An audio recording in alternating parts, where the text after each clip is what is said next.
You're watching Fox 14. You're watching the KOAM Morning News on Fox 14. Right now at 7, a Carl Junction resident competed at the Miss Universal Nations last weekend. Fernanda Silva will have more. Also, a survey is taking place in Joplin to address any gaps in public transportation. And we'll take a look at all of these above average temperatures we're seeing this February. The 4 states' most watched news starts now. Welcome and good morning to the KOAM Morning News on Fox 14. I'm Anthony Saviello. And I'm Lindsay Gaffney, 7 o'clock on this fine Friday morning. Beautiful Friday morning. The weather is nice. It's going to be perfect. I'm ready. My warm-blooded self is so happy. It's going to be a great week, too. Oh, yeah, it is. My dogs are going to be loving playing outside this weekend. Mine as well, absolutely. A Carl Junction resident is the first person to compete at Miss Universal Nationals with a physical disability. Tabitha Mackert, first year, was crowned Miss Universal Missouri last weekend. There she also won the People's Choice Award. KOAM's Fernanda Silva has more about this story. I know I've inspired other girls that have disabilities to come onto stage and do pageants as well. To inspire. This is one of Tabitha Mackart's 4 years mission in life. How does it feel for you to be in that position of inspiring other girls? Definitely amazing. That doesn't mean she sometimes doesn't get nervous. With nationals, I was definitely a little afraid to be on stage with 50 plus other girls that were bigger and taller and didn't have a disability like me. But fear was never a reason to stop. I don't allow it to affect me. I do normal things. One of the biggest lessons for me was that I had to treat her like she was normal. And when I treated her as normal as I could, she was normal. Sometimes I think I did too good of a job because I can't keep track of her sometimes. She's just off and going. With the school, work, pageantry, and her nonprofit to take care of, even Tabitha needs to find strategies to keep track of all of her responsibilities. Definitely a challenge, I would have to say. When I competed at state last week, I was doing homework as well. So it's definitely a balance to know where you need to be, what you're doing. But Tabitha learned to be responsible and strong at a young age. When she was 2, she was diagnosed with bronchomalacia. My lungs didn't grow properly, so I spent 6 months in the pediatric intensive care unit. I'm on a ventilator 16 to 18 hours a day to help me breathe. She almost didn't make it several times. We almost lost her a few times. People never asked. They would just look at us and they would sometimes comment about it like we weren't really there. And sometimes it would really hurt our feelings. Now, Wilda says they've learned to be louder than the bad comments. You will hear me the loudest in the audience, guaranteed. I don't hide that I'm very proud of her. In Joplin, Fernanda Silva, KOAM News. Tabitha will go on to nationals in June in Florida. This will be her second time competing at the national level. Congratulations, Tabitha. Awesome job. And I'm sure you're going to be enjoying that beautiful weather down in Florida as it is here as well. Oh, yes. I'm looking forward to this weather here. We've had some pretty cold days previously this month and last month, but for the majority of this month, we've been above average. Right now, yesterday we didn't quite get to the record, seeing as it was 87 set back in 1996. However, we're still above average with our low being 48, average lows in the 30s, and our average high is in the 50s. So we are still well above average. Continuing into this weekend, we're going to continue to stay above average. Temperature right now, 37 in Joplin, but look at this sunrise, It is gorgeous out there, good visibility and light winds. We're not going to see any kind of clouds, rain, or snow in the forecast all weekend. It is going to be beautiful, sunny, and warm, and I know I'm looking forward to it. We're having temperatures in the 60s, and I'll bring you more details on what you could expect this week in just a bit. All right, thanks, Lindsay. Beautiful weather out there today. Authorities in St. Louis arrest 3 men suspected in the murder of an Independence, Kansas man. U.S. Marshals and St. Louis County Sheriff's deputies yesterday arrested 37-year-old Kevin Quinn, 20-year-old Aquan Quinn, and 23-year-old Kevin Martin. Authorities say those three are involved in the death of Jason York back in October of last year in Independence. They all face charges of first-degree murder and aggravated robbery. Kansas lawmakers have introduced two new anti-abortion bills. One bill would create a felony crime of coercion to obtain an abortion. It would require prison time for anyone who convinces someone to get an abortion by threatening physical or financial harm. Another bill would require women to have an ultrasound before having an abortion performed. A Joplin-based organization conducts a survey to gather information about transportation needs. KOAM's Amber Jenkins has more. One Joplin is a nonprofit organization conducting a survey to gauge how many Joplin residents need public transportation. They plan on sharing the results with other local organizations. Because this information will be used by multiple entities. So we plan to take this survey results to City Council, but also Economic Security with their CARS program is going to be using the data. So we have lots of different entities that will be utilizing this. But the biggest thing is we want to make sure that we're giving everybody the opportunity to complete this. All Joplin residents are encouraged to take the survey. One Joplin says the more feedback they receive, they hope to catch the ears of the City Council. Get the City Council to put this kind of at the top of their priority list, that we know that there were funds received to help to do a study for a regional transportation plan, and we think that's great and needed. However, we feel like it's really important to get the trolley just up and running, even while that planning is going on in the back end. Joplin's trolley system has been out of service since November of 2022. Since the closure, some residents have been wondering if the service will return. I've been asking them out several times. Called the office, MAP's office, several times to see if it's going to be returning, and all they'll tell me, well, they got drivers hired and trained, but they haven't got a date of when it's going to start up again. Right. I've heard that it's going to start back. I've heard that over a year. I've heard that they're going to start back. More Joplin residents use the MAPS transportation system since the trolley's closure. However, residents say there are pros and cons to using the MAPS as transport. Now, MAPS is very affordable, extremely affordable. But, it always helps. There's a lot of people around here who need transportation. A lot of elderly people around here. And you just about never know when you're going to get that ride. Like if you call now, you could be waiting an hour, you could be waiting 2 hours. It all depends on how their system goes, They could be behind and stuff like that. Reporting in Joplin, Amber Jenkins, KOAM News. Now you can take the survey. Just go to our website, KOAMnewsnow.com. The survey concludes April 1st. Up next, Shannon Becker is here, and this morning he's bringing us his big three of the week. Stay with us. And later, a 12-year-old is taking the initiative to make a difference in his community. You're watching the KOAM Morning News on Fox 14. Wade's RV, and I wanted to invite you to come see Pittsburgh's Meadowbrook Mall.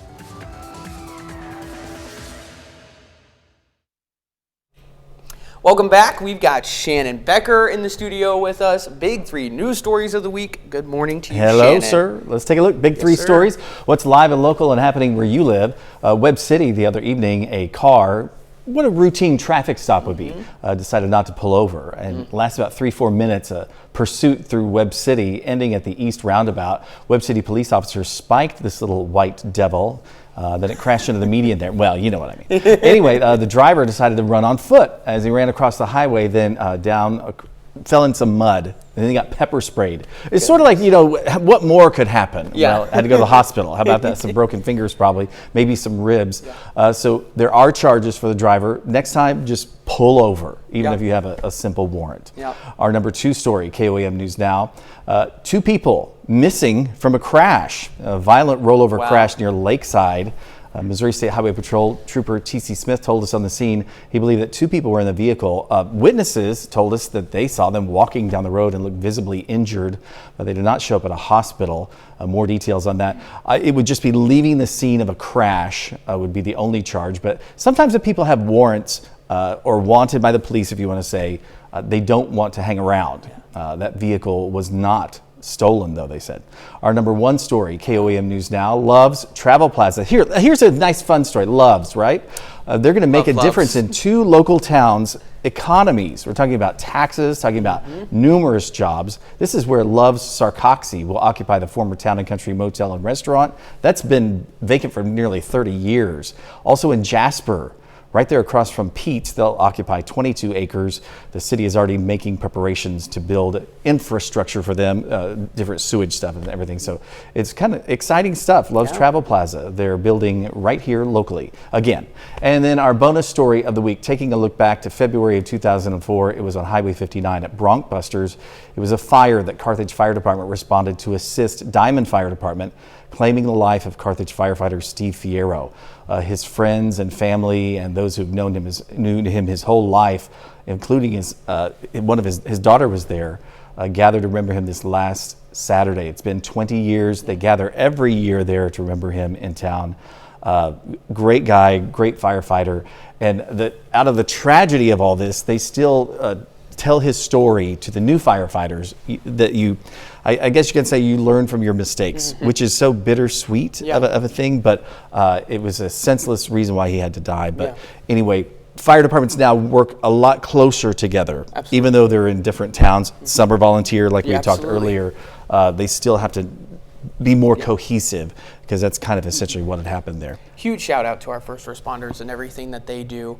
And then also, I have to ask you this: are you a Love's guy, or are you like? Do you have a favorite gas station? I don't really know. You're not like a Casey's guy. I'm a Casey's guy. Oh, okay. Love pizza, well, their pizza and all that. But you see, you're from a smaller town, so maybe that's true. That's true. Because I mean, Casey's, they've got everything there. They do. Yeah. It's pretty great. Getting gas, some donuts. I'm a pay at the pump, make my coffee at home guy. Yeah. That's what I do. Okay. I like making my coffee at home. I'm just not very good at it. Oh, well. Get old like me and you'll be good at it. And then those traffic stops. Yeah, just pull over for police. Yeah, it'll make your whole life probably a whole lot easier. Won't be walking down the road all injured. All right. Thank you, Shannon. That's your big 3 news stories of the week. We'll be right back. Build the equipment. Obituaries is a service of KOAM News Now and Durfelt Funeral Homes. It's more than a service, it's our ministry. Well, taking a look outside at our 7th and range line camera, we can see traffic starting to pick up, and we have a gorgeous sunrise already. Clear skies, there's not a cloud in sight. It is golden hour out there right now. We don't have any clouds or rain or snow all weekend long. It is going to be sunny, temperatures in the mid-60s, getting up to the 70s all weekend and into the beginning of next week. I know I'm looking forward to that. Starting your day, temperatures are in the low 40s, light winds coming out of the north, and like I said, sunny all day long. Ending your day in the mid-60s, possibly getting even warmer than that as that sun tends to heat up the air around us. Not going to be a drastic change throughout the day, but we did start our morning off in the upper 30s. And we're going to end it tonight, 7 p.m., around 55 degrees. So it's pretty warm, still slightly above average. What we normally see is about 50 for a high, 30 for a low. So we're a good bit above average. However, we're going to see these temperatures get to the upper 70s later this week. Tonight, getting down to 38 degrees, so this is closer to what we're going to see for an average February temperature. Still clear skies, cooler temperatures, and all weekend long it's going to be like this. Temperatures in the mid-60s for our highs. Winds are going to be calm because we have this ridge forming over our area. That's bringing in sinking air. That's why we're not getting much weather-wise when a ridge forms. It's going to be calm winds, sunny skies, and warmer temperatures as this wind is being pulled from the south. Then continuing into Monday, we see the clouds start to make their way in Monday evening because we have the next rain system moving in Tuesday. It's over here off the west coast making its way in Tuesday evening, and that could mean possibly some snow mix. We're going to take a look at that later in the week and give you guys updates.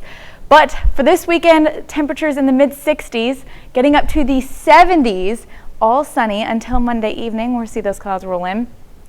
Rain comes in after 5 p.m. It's going to be a windy couple of days, Tuesday and Wednesday, with gusts upwards of 40 to 45 miles per hour.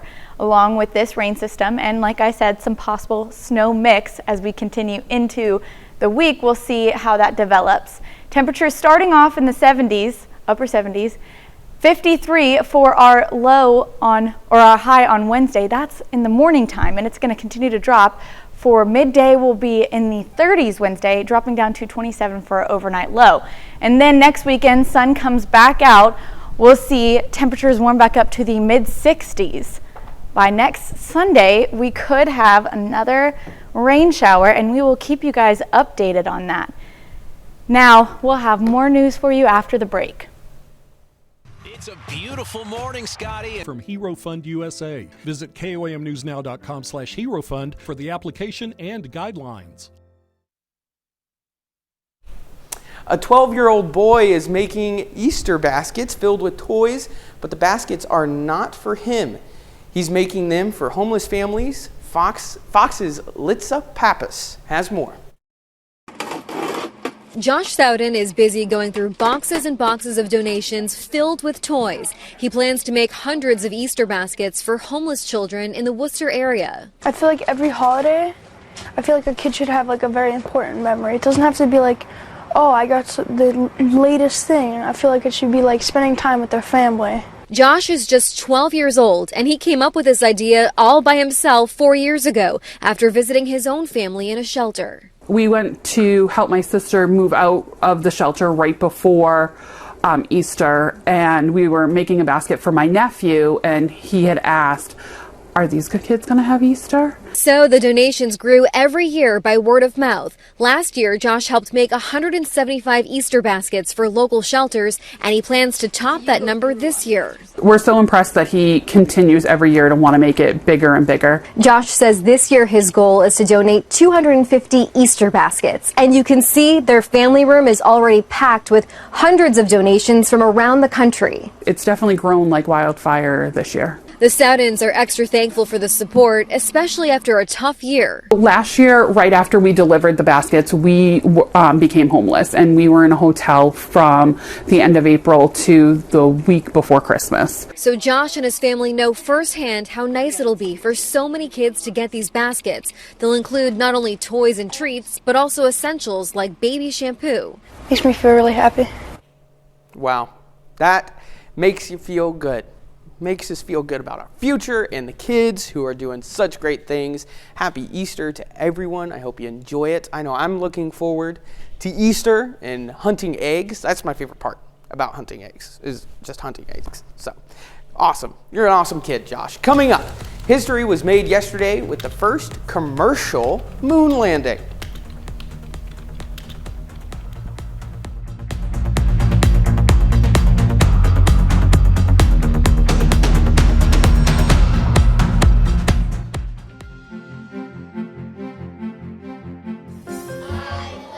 Biggest stars will report on the latest.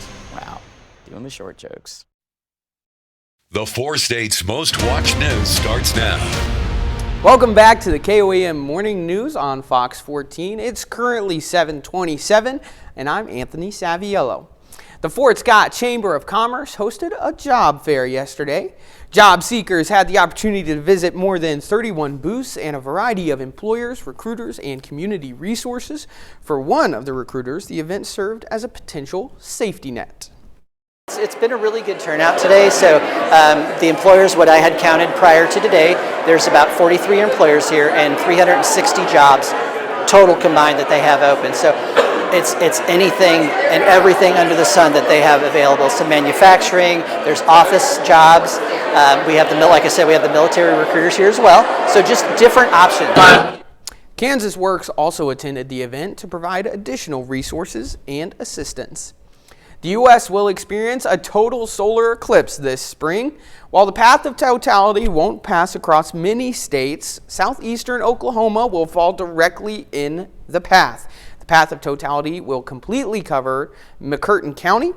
We have information and advice on KOAMNewsNow.com if you plan to make the trip for the occasion. I know I want to see it. I know I'm going to get myself probably one of those pairs of sunglasses, you know, we had last couple years. So a project 20 years in the making will now be used to raise money for a Veterans Memorial in Parsons. Bruce Ray is a Parsons High School teacher at the Technical Center. Since 2004, he has been working with his students to create a 3/4 scale military Humvee. Since its completion, Ray has been trying to find the perfect use for it. Now he has one. The Humvee has been donated to help raise funds for the Pathways of Freedom Veterans Memorial in Parsons. And when we came back to in-class, I hadn't really at that time thought about donating the Humvee to the project. But we went to work on the project, and then probably a year ago, I realized that all of our time is on other projects and not the Humvee, and it just seemed like there might be a good fit here. And Lindsay Gaffney joins us for a first look. So we have temperatures yet again above average. Now all week we're going to see this happen. Temperatures in the upper 60s to 70s. Starting off the day we were at 39 as our low and we're getting up to the mid 60s with that sunny skies. We could see temperatures warming up even more than that, only dropping down to 55 degrees by 7 p.m. So we're still slightly above average, not quite well above average, but all month long we've been seeing these temperatures above average, and we're going to have a bright and sunny day ahead. We're looking at temperatures in the 60s all the way to the upper 70s by next Tuesday. So we could be seeing maybe 80-degree weather next week, and then right after that we're going to see some snow mix along with rain. So it's a little back and forth here in the 4 states, but I'm looking forward to this warm days ahead. All right, me too, Lindsay. Thank you very much. A historic mission put a lunar lander on the moon. The private company behind the voyage hopes that this is just the start. Fox News correspondent Connor Hansen has the story.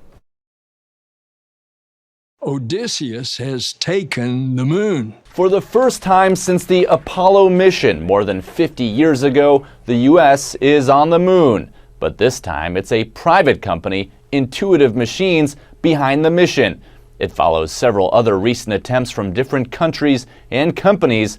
Not all of them have been successful. There are a lot of players now. There are commercial players, there are government players, China, Japan, India, America, Russia. There are a whole lot of people trying to do good things to get humans back to the moon. NASA helped fund the project with $118 million. The Odysseus lunar lander carried 6 NASA experiments. It also brought insulating fabric from Columbia Sportswear, cameras, and sculptures from a famous artist. It'll be a really important next step in establishing more of a longer-term presence on the moon and testing new technologies for landing on the moon. Researchers say it's a crucial step towards putting humans back on the moon and even Mars. Landing on the southern part of the lunar surface, researchers hope Odysseus can find ice crystals that could be turned into water, oxygen, and even fuel. We think that the moon could become a refueling station for astronauts. This is potentially a game changer. NASA is spending $2.6 billion with several U.S. companies to deliver technology to the moon over the next few years. In New York, Connor Hansen, Fox News. That's a look at our top news stories coming up this half hour on the KOAM Morning News.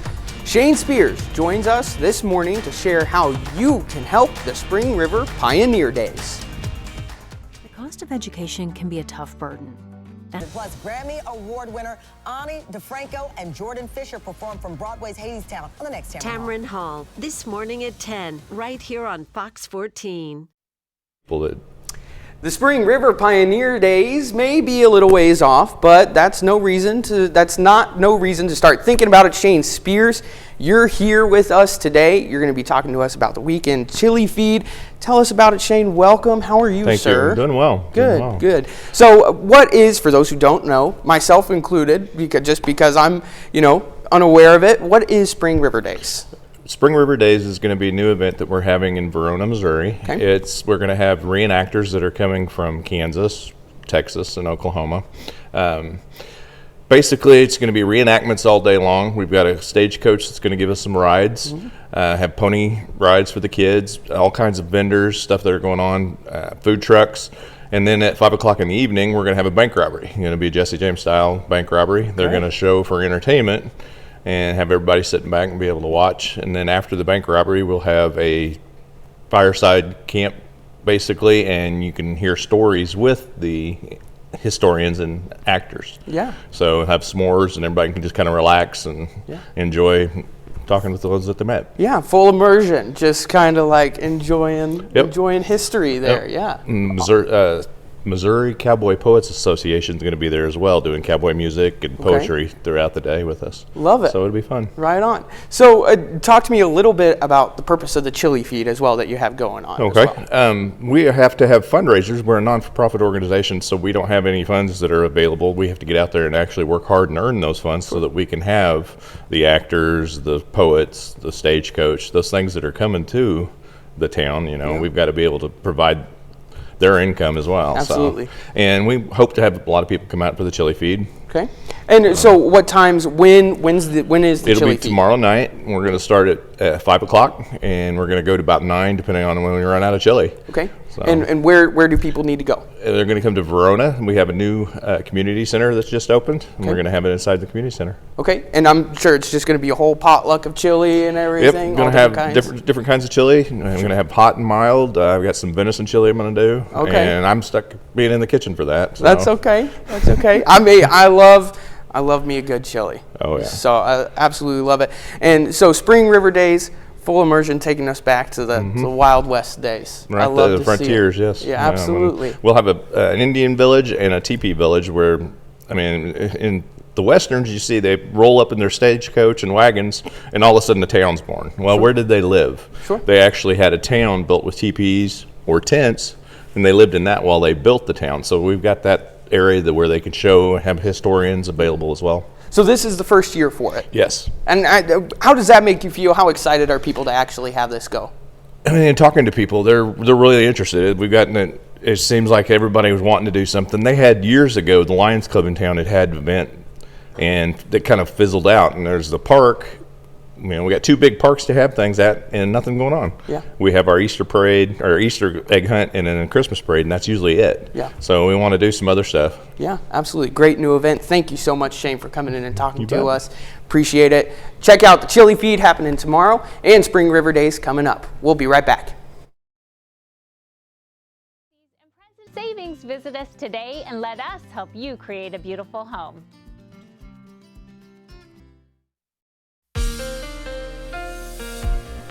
All right, so today we started off with a gorgeous sunrise this morning. Right now, sun's coming up, traffic has died down a little bit, and we don't see any clouds or rain or snow on the forecast all weekend long. It is going to be sunny skies for the next several days. Starting off your morning with temperatures in the lower 40s and winds coming out of the north, pretty light, 5 to 10 miles per hour, and ending your day with 65-degree weather, and it could get warmer than that as we see the sun is out all day warming our air at the surface. Now winds are still sticking around northwest about 10 to 15 miles per hour, so they may pick up tonight with some clouds rolling in, evening clouds. Temperatures aren't getting way above average today, just slightly above average, as we're seeing temperatures started around the upper 30s this morning and getting up to the 60s. It's just a slightly above temperature for this time February. What we're normally seeing is temperatures in the 50s with the lows in the 30s. And we're going to continue to see the lows actually in the 30s tonight. So our lows are closer to average.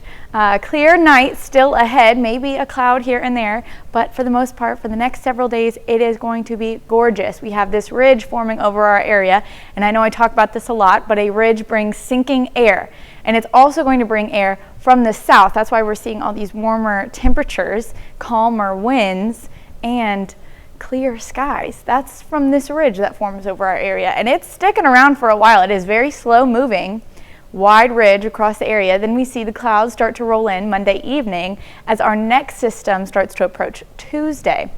It's over there on the west coast right now. So all weekend long, like I said, it is sunny, it is gorgeous, temperatures in the mid 60s, getting up to the mid to upper 70s. I mean, take a look at this. Monday, 78 degrees. Tuesday for our high, 79 degrees. So we could be seeing temperatures up to the 80s this week. I know I'm looking forward to that. However, Tuesday and Wednesday, we have a very windy weather system moving in. It's starting off as rain, but we could see some snow mixed in with that, and that's due to the upper levels being a lot colder, below freezing, than they are at the surface, because obviously 79-degree weather is not what we're expecting to see with the snow.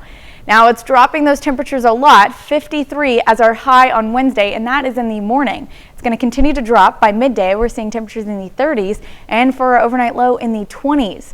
Then looking ahead to next weekend, it's going to be sunny yet again with some showers on Sunday, possibly moving in end of next weekend. Now over to Anthony with Consumer Watch. All right, thanks, Lindsay. Today in Consumer Watch, a new survey shows Americans' credit card debt has exceeded their emergency savings. The bank rate survey released Thursday found 36% of households have more credit card debt than money in their nest egg. However, the poll found many Americans are working to improve their emergency savings, with nearly 30% of adults saying they have more emergency savings than they did a year ago. The survey also found 63% of adults say inflation is causing them to save less for unexpected expenses, while 45% blame rising interest rates. Airlines are reportedly earning big bucks off of luggage fees. A report from IdeaWorks and Car Trawler show baggage fees earned the top 20 airlines more than $33 billion in 2023. The report shows the fees made up 4.1% of global airline revenue last year. Airlines charge baggage fees and checked bags, added charges for heavy and larger bags, and even large carry-ons. Some companies are making more increases as well, as American Airlines announces it will bump up fees for customers' first and second checked bags. Six Flags is preparing a unique safari experience for their guests this upcoming spring. The large theme park company is unveiling its Savannah Sunset Resort and Spa in New Jersey. Six Flags says the resort will open its doors on June 14th. The company says guests will be able to relax and unwind in the new facility. Plus, they'll have the ultimate perk of being able to feed the giraffes living on site. Six Flags says guests can start booking their stay now on their website. Imagine waking up to a giraffe outside your window. That'd be crazy. Cell phone service on multiple networks nationwide is slowly being restored this hour, but tens of thousands of customers coast to coast woke up Thursday to find error message or no service connection at all, meaning no calls, no texting, and in some major cities, no ability to dial 911. I know I was one of those people. Laura Aguirre has more on where the outages stand right now as the search for why it happened at all continues. DownDetector.com was a popular website across the country Thursday as it monitored a widespread national outage impacting a number of wireless carriers, with the most occurring on AT&T's network. Some users report waking up to SOS messages. Others had no connection at all, no ability to make calls, send or receive texts, and in several southeastern states on the AT&T network, 911 service was temporarily unavailable over the past 2 days. The company telling CNN it was working urgently throughout the day to restore service to its customers, encouraging them to use Wi-Fi calling until then. The highest number of AT&T outages were reported across the Midwest, Southeast, and in Texas, according to DownDetector.com. Customers also reported some outages on other major carriers like T-Mobile and Verizon. Although T-Mobile tells CNN they did not experience an outage and are operating normally. But at one point Thursday morning, DownDetector.com showed just under 2,000 outages reported on T-Mobile's network. Verizon also said it was operating normally after peaking at just over 4,000 outages in the morning. As for the why it happened, a wireless industry source says for now, there's no indication that it was a cyber attack or other malicious activity. Public safety experts say wireless network outages often occur for mundane reasons, like construction-related digging or software issues. I'm Laura Aguirre reporting. I'm just going to turn off my phone forever. That way I don't have to worry about it.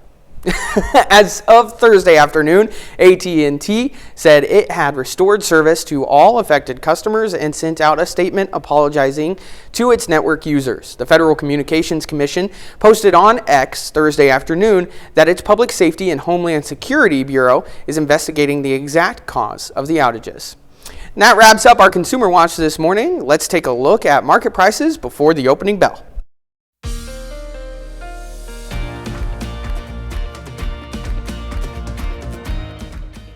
tat.org.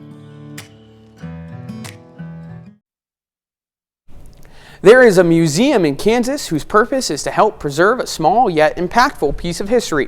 The Kansas Aviation Museum in Wichita is a place to learn more about the black aviators in the community.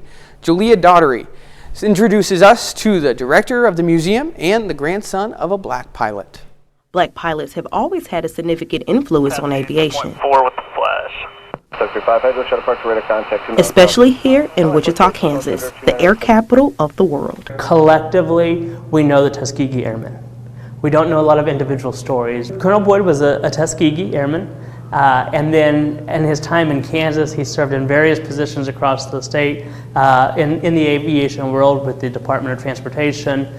Civil Air Patrol was another area that he was heavily involved in. Colonel Boyd is just one of the many pilots honored in the Rip Gooch Black Aviators exhibit at the Kansas Aviation Museum. This exhibit named after former Kansas State Senator who loved to fly. In a field for a person he works for, and an airplane landed in this field.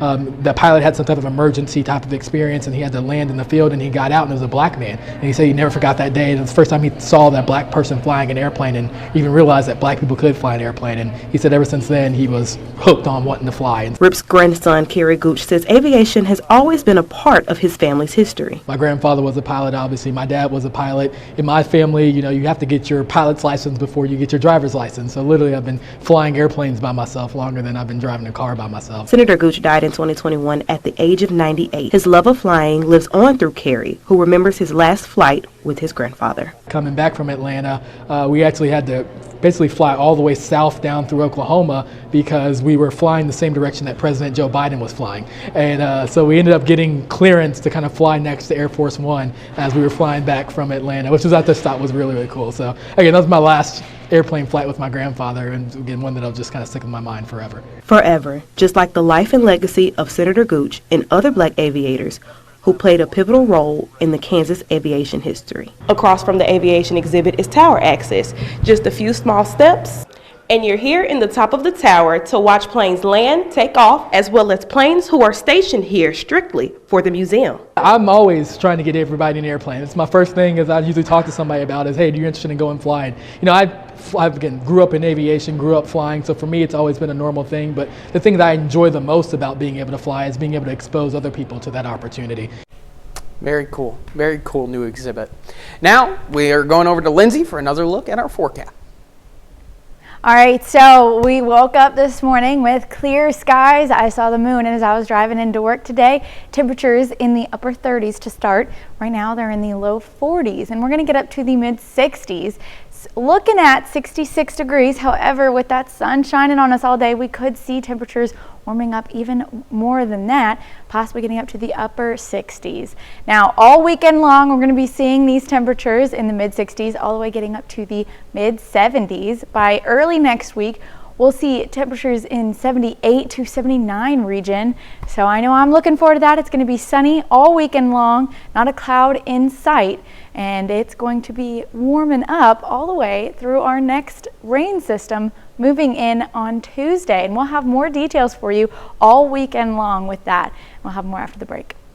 Proud to salute Elmer Crawford, a four-state hero. Here's a check of today's top headlines, the news you need to know before you head out the door. Authorities in St. Louis arrest 3 men suspected in the murder of an Independence, Kansas man. U.S. Marshals and St. Louis County Sheriff's deputies yesterday arrested 37-year-old Kevin Quinn, 20-year-old Aquan Quinn, and 23-year-old Kevin Martin. Authorities say those 3 are involved in the death of Jason York back in October of last year in Independence. They all face charges of first-degree murder and aggravated robbery. A Joplin nonprofit is surveying the need for public transit. The purpose of this survey is to address any gap in the public transportation in Joplin. Joplin residents are encouraged to take part in the survey. Joplin residents can take the survey on our website, KOAMnewsnow.com. The survey will conclude on April 1st. And Kansas lawmakers have introduced 2 new anti-abortion bills. One bill will create the felony crime of coercion to obtain an abortion. It would require prison time for anyone who convinces someone to get an abortion by threatening physical or financial harm. The other bill will require women to have an ultrasound before having an abortion. And a look at our forecast. Temperatures today are getting up to the mid to upper 60s. Sunny skies all weekend long, getting up to the upper 70s by early next week. And then we see a windy rain event move through Tuesday night into Wednesday morning, dropping those temperatures quite a bit mid next week. Yeah, it's going to be looking good. Excited for the weather. And I bet this guy's excited as well, too. You ever heard about foxes being mischievous? Well, a fox managed to make off with a phone belonging to a worker from the Royal Society for the Prevention of Cruelty to Animals during a rescue operation in Bagshot, England earlier this month. The rescuer was called to the scene to assist an injured fox and set up his phone to record the action. But another fox had a different idea, watched the phone being set up, grabbed and ran off with it before dropping it in the nearby bushes. According to the RSPCA, the injured animal was rescued and received the necessary treatment. And that fox, he's all about taking selfies. That is awesome. That's what my dog would do. They'd probably just scurry off with a cell phone like that. Look at that guy. Oh, he's a he cutie. is adorable. He's a cutie. Well, it looks like beautiful weather there in England. We've had some beautiful weather ourselves. Oh, wouldn't yeah. you say? All the way through Tuesday during the day, it's going to be sunny. Some clouds do roll in Monday evening, but I'm looking forward to it. Absolutely. My dogs are looking forward to it. We're going to be outside all weekend long. It is going to be great. All right. Thank you for joining us. We'll be back here with more news and weather at noon. Have a great morning.